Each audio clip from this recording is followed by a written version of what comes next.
নমস্কার, আমি রিঙ্কু। কেমন আছেন আপনারা সবাই? আশা করছি আপনারা সবাই ভালো আছেন। আপনাদের ভালোবাসায় আমার পরিবারও সবাই খুব ভালো আছে। আরএস ফ্যামিলি সুন্দর আরও একটি ব্লগে আপনাদের সকলকে অনেক অনেক স্বাগত আর ভালোবাসা জানাই। শুভ সকাল বন্ধুরা। এখন ঘড়িতে সময় হচ্ছে ঠিক 9:30। আর আজকে কিন্তু একদম ফার্স্ট সকাল থেকে ব্লগটি শুরু করা হয়নি। তার কারণ সকালবেলা তাড়াহুড়ো করে সমস্ত কাজ কমপ্লিট করে তারপরেই কিন্তু একটু ফ্রি হয়েই ব্লগটি শুরু করলাম। সবার প্রথমে একটু পায়েস আর ব্রেড দুটোকে মিক্স করে খেয়ে নিলাম। সেই যে কালকে পায়েসটা বানিয়েছিলাম, আর বাসি পায়েস খেতে কিন্তু বেশ লাগে, তার সঙ্গে আবার ব্রেড দিয়ে। আর চলুন আপনাদেরকে সাথে নিয়ে পাশে নিয়ে আজকের ব্লগটি তো শুরু করলাম। আশা করছি আপনাদের আজকের ব্লগটিও প্রতিদিনের মতো ভালো লাগবে। প্রতিদিন তো সংসারের কাজকর্ম দিয়েই ব্লগটি শুরু করি, কিন্তু আজকে ভাবলাম আপনাদের সাথে একটু অন্যরকমভাবে ব্লগটি শেয়ার করা যাক। তো সকালে ওই যে নাস্তা করে নিলাম, তারপরে কিন্তু আমি এখানে একটু পেন্ট করতে বসেছি। এই ফুলের টবটাকে বাড়ির মধ্যে যেখানে মন্দির আছে তার পাশটা কিন্তু বেশ অনেকটা খালি খালি লাগছে, সেইখানটাতে বসাবো। আর এইটা একদম যেহেতু কালো রঙের ছিল, দেখতে খুব একটা ভালো লাগছিল না, সেই জন্য একটু সাদা, হলুদ, লাল রং দিয়ে একটু সুন্দর করে পেন্ট করে সাজিয়ে নিলাম। আর এই যে একটা কন্টেনার, এইটা কিন্তু ঘিয়ের ছিল আর রংটা ছিল সাদা, সেইটাকে আমি লাল কালার করে তার মধ্যে এরকমভাবে আর্ট করে নিয়েছি। দেখতে কিন্তু দারুণ লাগছে। এই যে মন্দিরের পাশে জায়গাটা দেখলেন, এই জায়গাটা খালি ভালো লাগছিল না, তাই ভাবলাম একটুখানি এই গাছপাতা দিয়ে ডেকোরেট করা যাক। আর একটা বালতি পড়েছিল খালি, সেই বালতিটার চারিদিকে ওন্না দিয়ে ভালো করে র্যাপ করে নিয়ে তার উপরে এই যে একটা আসন ছিল যেটা আমারই হাতে বানানো, সেইটাকে দিয়ে এর উপরে গাছটা রেখে দিলাম। দেখতে কতটা সুন্দর লাগছে, আর জায়গাটা কিন্তু খুব সুন্দরভাবে ফুলফিল হয়ে গেল। এবারে কিন্তু দেখতে খুব ভালো লাগছে। বাড়িতে যখন আমরা একা থাকি, আবার সমস্ত কাজকর্ম যখন টাইমে কমপ্লিট হয়ে যায়, তখন দেখবেন ওই একা বাড়িটা যেন নিজেকে যেন মনে হয় কেউ যেন খেতে আসছে, মানে একা একদমই ভালো লাগে না। সেই জন্য কিন্তু আমি ওই একা টাইমটায় টিভি চালিয়ে দিই। টিভিতে একটু আধটু গান, একটু আধটু কার্টুন চালিয়ে টিভিও চলতে থাকে, আমি কিন্তু কাজ করতে থাকি। আমার মনে হয় আমার পাশে যেন কেউ একজন আছে আমার সাথে কথা বলছে। আর এই তো এইখানেতে এই যে ছোট কন্টেনার পেন্ট করেছিলাম, সেটাতে একটু অরিজিনাল ফুল দিয়ে এইভাবে সাজিয়ে নিলাম। আর সেদিনে যে বোতলটা ডিআইওয়াই করেছিলাম, সেই বোতলটাকেও এর পাশে রেখে দিলাম। আর মাঝে আছে একটা ছোট্ট হোম থিয়েটার। আর বাস এই তো এইরকমভাবেই এই শোকেস আলমারিটার মাথাটা সাজিয়ে নিলাম।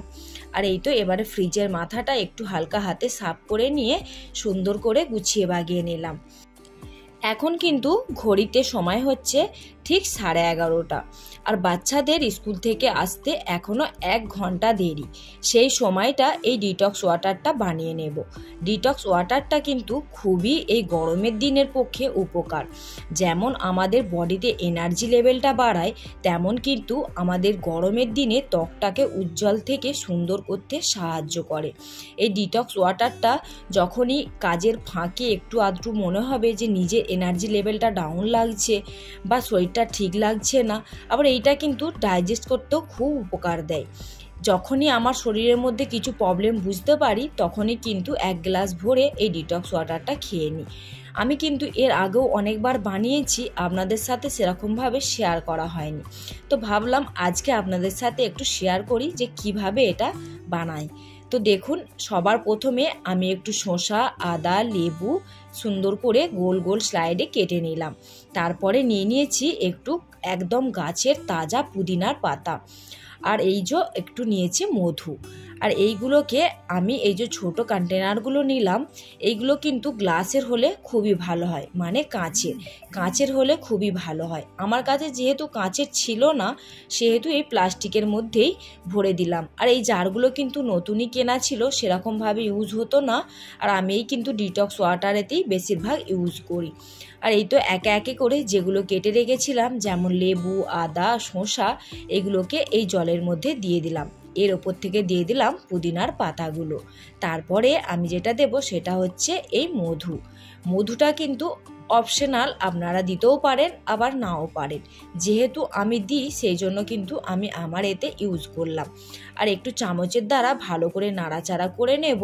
আর বাকি যতটুকু এখনও কিন্তু জল এতে অনেকটা অ্যাড করা যাবে, সেই জলটুকু আমি এতে অ্যাড করব।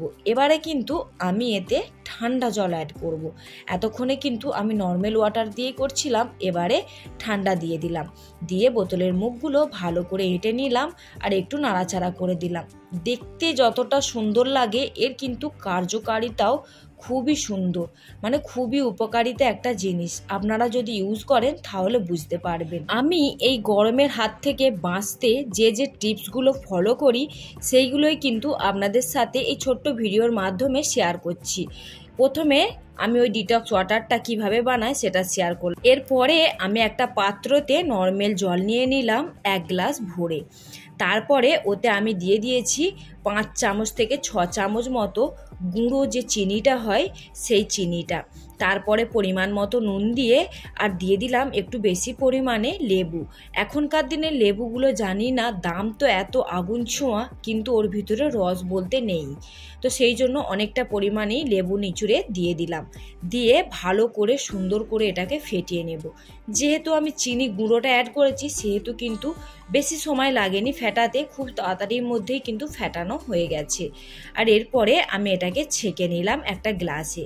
তার কারণ দেখবেন চিনি যদি গুঁড়ো হোক বা গোটা, যতটাই মানে দেখতে স্বচ্ছ হোক না কেন ওর ভিতরে নোংরা থেকেই থাকে। সেই জন্য কিন্তু ঘোলটা বানিয়ে নেবার পরে আমি ছেঁকে নিয়েছি। তারপরে এই যে বাচ্চাদের ক্যাডবেরি যে প্যাকেটগুলো হয়, ক্যাডবেরি 5 স্টার এই সমস্ত যে প্যাকেটগুলো হয়, সেই প্যাকেটগুলো কিন্তু আমরা ইউজ করার পরে ফেলে দিই।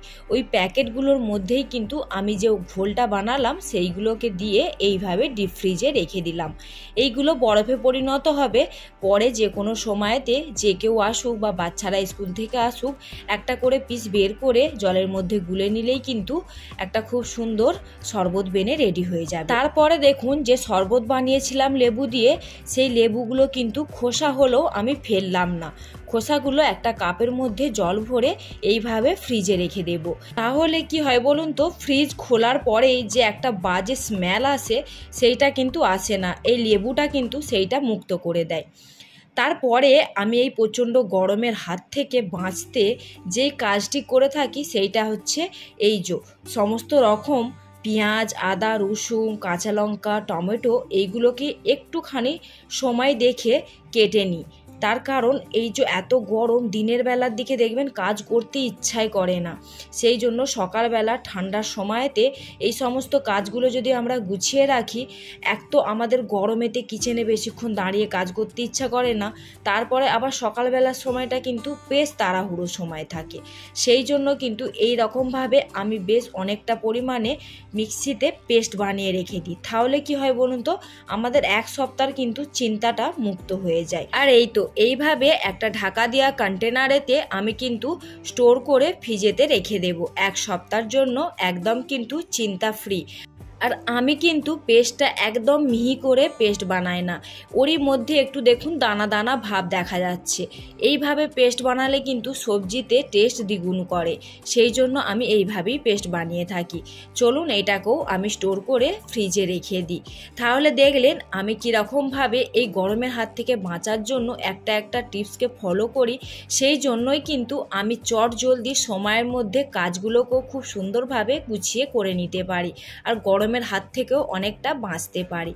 আজকে আমার এই পর্যন্ত ব্লগটি আপনাদের কেমন লাগলো অবশ্যই কিন্তু কমেন্ট করে জানাতে ভুলবেন না। যদি ভালো লেগে থাকে তো প্লিজ একটা লাইক দিয়ে দেবেন। আর যদি কোনো আমার নতুন বন্ধু আজকে আমার এই পর্যন্ত ব্লগটি দেখে থাকেন, আপনাদের যদি কোথাও একটু ভালো লেগে থাকে তো প্লিজ আপনারাও লাইক দিয়ে একটা ছোট্ট করে কমেন্ট করবেন। আপনাদের কমেন্টগুলো পড়ে কিন্তু আমরা অনেকটা মোটিভেট হই, আর আমাদের ব্লগের প্রতি এনার্জিটাও কিন্তু খুব বেড়ে যায়। আর যদি চ্যানেলটিকে সাবস্ক্রাইব না করে থাকেন তাহলে প্লিজ চ্যানেলটাকে সাবস্ক্রাইব করে আমাকেও এই ইউটিউব পরিবারের মধ্যে ছোট্ট করে একটু জায়গা করে নিতে সাহায্য করুন। চলুন তাহলে এবারে লাঞ্চটা কমপ্লিট করে নিই, আর আপনাদের সাথে আবারও দেখা হবে নেক্সট একটি ব্লগে।